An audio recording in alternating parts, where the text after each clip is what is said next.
Almost 5 years later, signs of Hurricane Katrina are still evident in Plaquemines Parish, Louisiana. And this year's NOAA hurricane forecast calls for up to 23 named storms. Not exactly what Louisianans want to hear. It scares the hell out of me. And let me tell you, we're worn down. You know, we're working 24/7. I'm sleeping 2-3 hours a night. Billy Nungesser's parish isn't just the bullseye for hurricanes. Oil from the BP spill is already in the barrier wetlands here. Scared to death. You saw Pasalucha. You saw the Pelicans.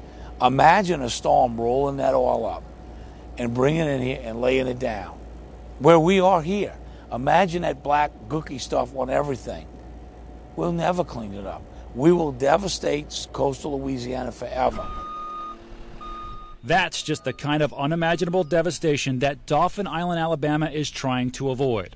What you'll see here is the tide is down right now, so the water is below the basket.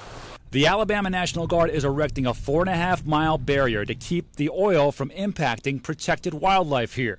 The baskets are filled with a polymer powder, which can turn the wet oil into a solid, making it easier to collect by hand.